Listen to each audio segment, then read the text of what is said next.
you remember when I made that Action Man video and I promised more content just like that? Well, that didn't happen until now.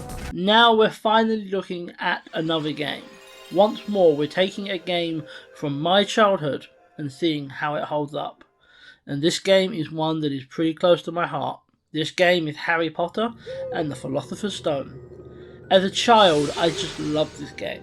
Being the perfect age when the books and the films came out, I was enthralled by all things Harry Potter, and so this game was just incredible to me. However, it is also just a movie game, like so many that were made once upon a time, and movie games are notorious for having corners cut, terrible gameplay, and so on. Normally they're cheap trite, designed for parents to buy their kids just because they've heard of the name.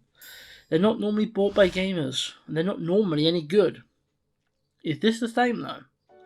Immediately we were dropped into Hogwarts, and I was hit by the poor graphics. I understand that this is a PlayStation 1 game, and so it has its limitations, but this is poor even by those standards. I could say the same about the voice acting, which is borderline cringeworthy, but you would be hard pressed to find a game from the 90s with good voice acting. Still, I am judging this by modern standards to see if it's worth playing, so it is worth mentioning. We headed almost immediately into tutorial, under the guise of rescuing Hedwig. The controls are simple enough, and I found the game to be quite responsive, even by today's standards. I had the same thing to say about broomstick flying. I had expected sluggish controls, and instead it was smooth and actually quite fun. Also, the Harry Potter nerd in me just loved flying a broomstick. I imagine this will have the same effect on other people like that. This is going to be a reoccurring theme, for the record. I will try and be unbiased, since I'm supposed to be seeing if the game is held up and if it's worth playing today, but both the nostalgia and the Harry Potter love is strong with this one. I felt the same thing when I was learning Wingardium Leviosa. I smiled a little bit when Harry said that out loud. I can't help it. It's just that nostalgia. Afterwards though, we had a wizard cracker battle with Malfoy? Correct me if I'm wrong, but I'm pretty certain this wasn't in the book or the film, but I could be mistaken there. I'm pretty sure. It was fun though. I genuinely enjoyed getting a chance to take down Malfoy, Crabbe and Goyle. We also met Hagrid just afterwards, and he looks exactly like the meme. And then we met Professor Sprout, who doesn't look like Professor Sprout. This was also where we hit the first problem with controls, in that it was difficult to do this spell. You have to hit the button at the right time, but you need to do it really about a half second before when you would normally do it. This is more of a limitation of the time, but it is challenging. It's difficult to get your head around it. The only thing I will say is I did notice that the castle really doesn't look right. After seeing Hagrid and Professor Sprout and all that, the castle does look wrong. It certainly looked like it was made by somebody who has never seen the film, which makes sense when you realise that's probably true. As this was made to tie in with the film, chances are the creators of this game never saw it. As a result, it doesn't feel like the Hogwarts we know and love. That being said, there's still some pretty cool stuff. I mean, we get to meet Norbert. I mean, come on, who doesn't love Norbert? Some of this does feel very right though. The next part, chasing Draco with the Remembrall, this feels like classic Harry Potter. Okay, sure, the area is all wrong, but it feels right, and it's genuinely fun.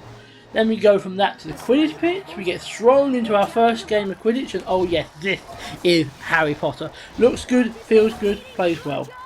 It's simple, but it is a lot of fun. Next we continue learning spells and so on from both Quirrell and Snape. It felt much the same as before in that the lesson felt right and very Harry Potter, but then it was followed by something which really didn't.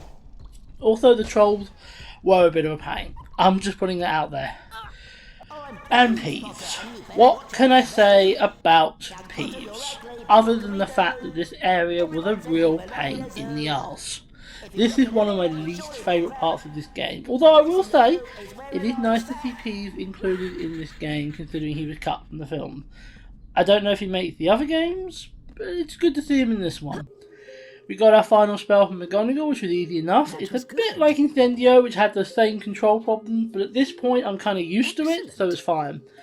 Then we go straight back to Peeves, but actually this one was quite fun. It was something of a parkour race with Peeves, although I will admit the controls aren't really up for parkouring. I did fail several times simply because the controls lacked the finesse I needed to do what I was trying to do. The auto jumping in particular caused a problem. I also do blame the ghost. I don't care what anybody says, if you're racing against a living person, going through walls is cheating. Afterwards though, we got the invisibility cloak, and we used it for the only part of the game that actually used it, which is getting to the Mirror of Erised. This part was definitely challenging, but it was fun. And also cool, because it feels like it's been pulled directly from the books, even if the game does take a few liberties. And this is where it gets confusing, because now we're going to rescue Hermione from the troll, which canonically happens months before the Mirror of Erised.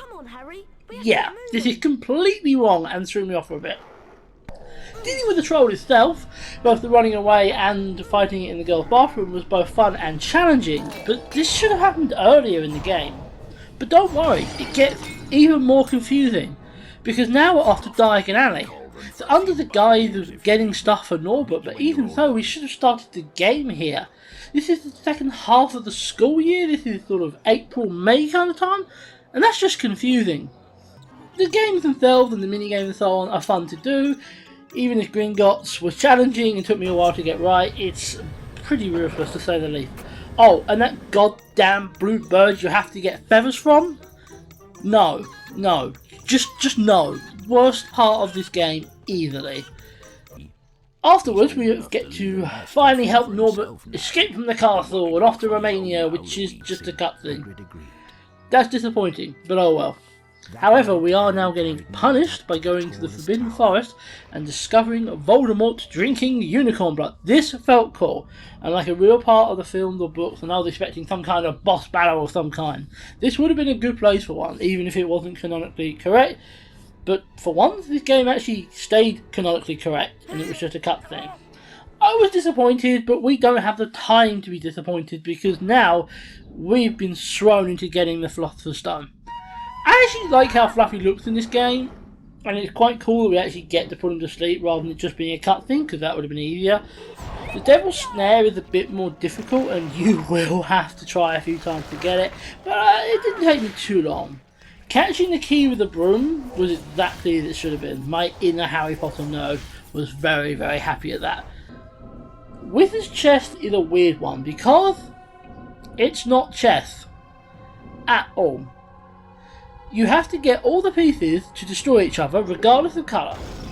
They all move only one spot in any direction.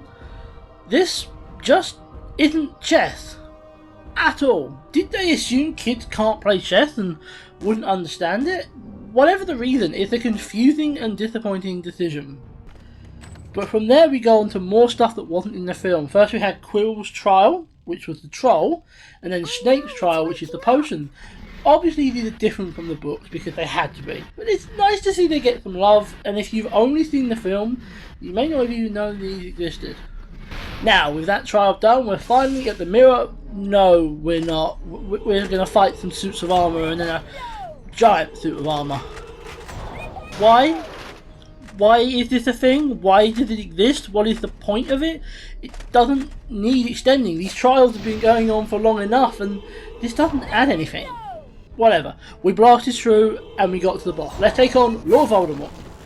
At first I was thrown by how different the battle is to what I expected, and I was going to complain, but honestly the battle is hard to get right. What's in the film and books is basically impossible to translate to some kind of boss battle in a game, so some creative license has to be taken.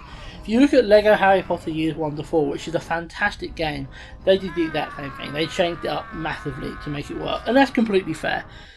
In terms of how this was challenging, but also quite fun. So, all is done, we won the House Cup, the game is over, and what is my conclusion of this old PlayStation 1 game? Honestly, it's a hard one. The whole point of this series is looking at these forgotten games from the past, and seeing if they're worth playing now. and I don't know how I feel about this game. I also find it difficult to disconnect how I feel about the game as someone who played it as a child, and also as someone who played it originally while being obsessed with Harry Potter. It would be so easy for me to criticise this, to look at the lacklustre graphics, the out-of-sequence events, the awkward spells and parts that just made no goddamn sense. But I can't do it. The truth is that this is a game designed for Harry Potter fans, and if you are a Harry Potter fan, you will likely enjoy this game. This game has many faults, but if you are the target audience, you will be able to forgive it for all its flaws. Because it will make you smile as many times as it makes you groan. It has a magic to it, it has a charm to it that is just undeniable, even after all these years. So, my conclusion is, you should play this game, if you are a big Harry Potter fan. For the casual gamer who couldn't care less about Harry Potter, skip it. It's just not worth it. But if you are who this game is meant for, 100% play this if you can. You'll enjoy the good moments as much as I did, I'm sure of it, and you'll be able to forgive it for all its flaws. Thank you so much for watching, everybody, and I apologise for it taking so long for me to make another one of these. Hopefully that won't happen again. My name is EvolvedPixel, and I will hopefully see you all very, very soon. Take care, everyone.